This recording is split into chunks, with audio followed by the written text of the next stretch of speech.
How can you actually become a master storyteller? Seriously, how do you make people care about what you say from the very first second? You've probably heard, just start with beginning, middle, and end. But let's be real, there's not enough anymore. Not for YouTube. We're living in an era where people hate watching for long and they want it all at once. It's about getting to the point as fast as possible and still being engaging and authentic. In this video, I've prepared a 5-step game plan for you, with the goal in mind that by the end of this video, you will become a master storyteller on YouTube. Number 1 is what I like to call steal their attention.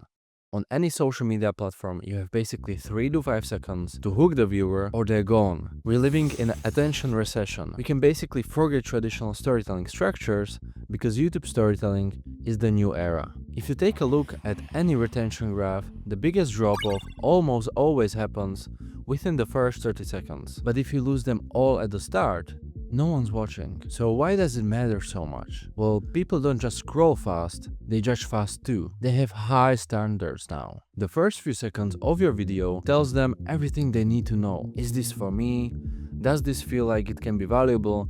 Do I trust this creator? That's all happening subconsciously in like 5 seconds of your video. Crazy, right? In 5 seconds. And if your intro feels stretchy and boring, they subconsciously assume that the rest of the video will be boring too, and that leaves you with no chance for you to succeed. But when your hook is sharp, like when you hit the pain, create contrast, build trust and propose a game plan, suddenly it feels very possible that the viewer will stop and watch.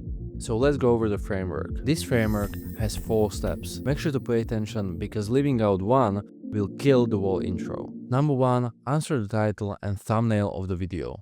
This is called click confirmation. For example, if the viewer clicked on my video and the title was "How I would learn video editing again if I could start over," they expect it to be confirmed within the first few seconds, or they click away and feel betrayed. Number 2, introduce pain. Here's what I said in my intro to open up the pain that my audience could be actually experiencing. How can you actually become a master storyteller? Seriously, how do you make people care about what you say from the very first second? The intro needs to make the viewer feel like, oh, that's me. I'm in this exact situation. Number 3, create contrast. In the intro, it's important to create a contrast between a common belief and contradictory belief. For example, there are 3 viewpoints on the same topic, X, Y, and Z. X and Y, you hear it everywhere. It's nothing new, everyone repeats the same point.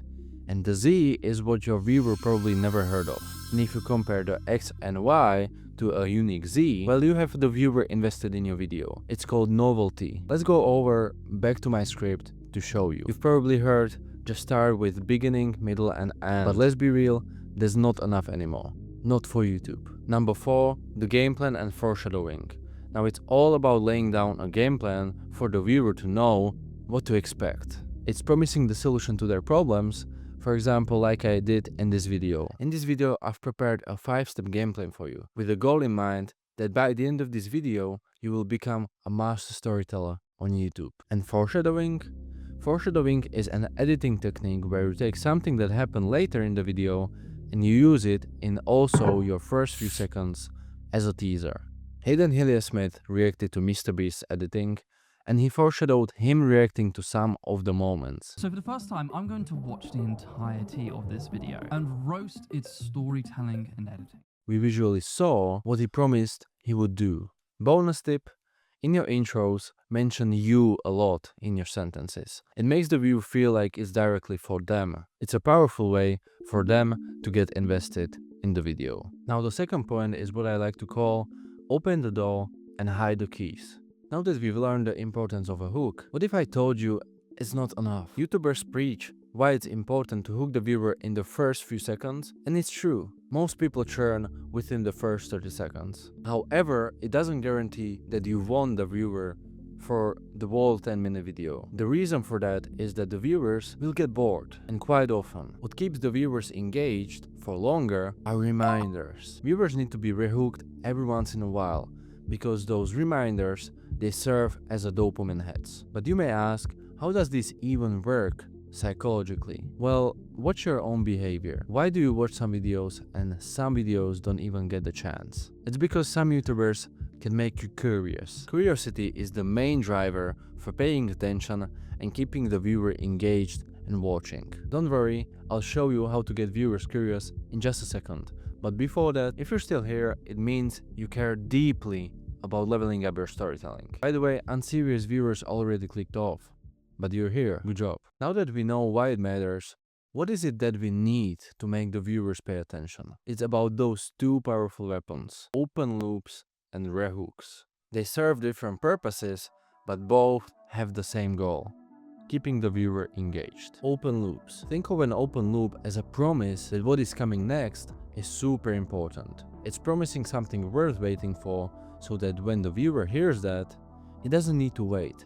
He wants to wait. But instead of making you imagine it, let's go over an example. For example, if I say something along the lines, "In a minute, I'll show you a shortcut that can make this whole process a lot easier for you." See, if I did this in my video, I would make you wait a little more before I give you the shortcut. So to simplify open loops, it's promising the viewer something, and they have to do something in order to get it. Now let's talk about rehooking. Rehooking works almost the same way, but a little differently. Rehooking the viewer means reminding them of their goals or problem they are solving. For example, make sure you keep watching because none of those points I'm about to mention will not work without each other. This way, I made sure that the viewer knows that the tips are closely tied together, giving them a sense of fear. People in general are always in fear of missing out on something, whether it's a birthday party where everyone's going, or even information that can be super valuable. With only that one sentence, I tricked you into rethinking my video's value, making you ask yourself, what if I miss out on something important? I'd rather watch the full video. And those are way more important than just hook at the beginning. Now, if you want the list of most used open loops and rehooks on YouTube, I will link them down below. Now, as for the third one, we have pace and rhythm. You've probably heard a word pacing in your life. Things can go either fast or slow. Well, it doesn't only apply to editing or music selection. Everything has its own pacing and rhythm. Your voice, the sentences you say, the emotions that you express, and the best creators use that rhythm to control your brain and keep you watching. I'll break down how to master rhythm in just a minute. But before that, you might want to hear this first. Rhythm is all about variety, varying slow and fast, short and long. Without rhythm, even valuable content can feel hard to watch. In fact, I'll give you two real examples right now, and you'll see exactly how rhythm feels. She dropped her books on pavement. He bent down to help her. Their hands touched. They laughed softly. He smiled and walked away slowly. Or the second scenario, she dropped her books. He noticed from across the street and jogged over. He bent down to help. "Thank you," she said, smiling nervously. Their hands brushed for a moment. It wasn't planned, but it felt oddly familiar, like they've met before in another life.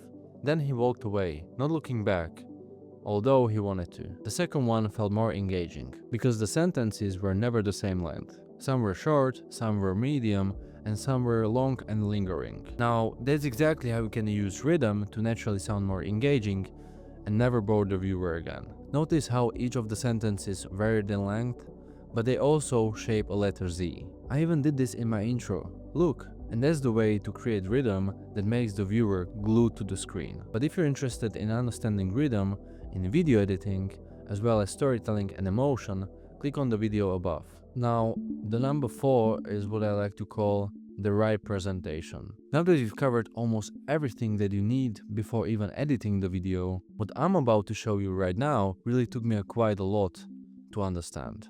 I watched this YouTuber called Callaway. There was just something about those videos, something that subconsciously made me so entertained. That way I finally found a piece of advice I was looking for, and I want you to pay attention because it changed everything for me. My energy. I could never expect for the viewer to be engaged if I didn't look like I really enjoy talking about it. But I understand, you may love the topic but you don't know how to up that energy in your delivery. When you're talking to the camera, make sure to imagine yourself explaining that to a friend. People have fun teaching people what they love doing. Look, we made sure that the viewer is motivated to watch the whole video with hooks and open loops. So, if your friend could be the definition of your whole audience, how would you say it to a friend?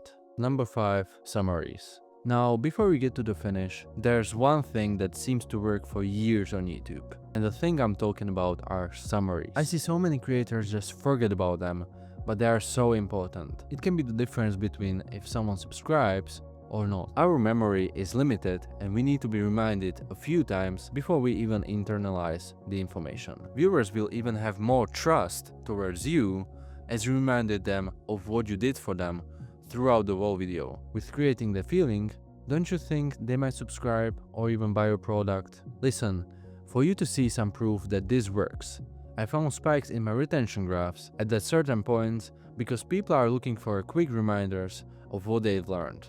It can be as simple as creating bullet points after each segment. Now, we're about to finish, so let me summarize this for you so you can actually walk away with something. We've learned how to structure a hook and what makes it good, open loops and rehooks make the viewer stay, importance of rhythm and pacing, how the right energy can make the viewer love you, and why summaries matter. See?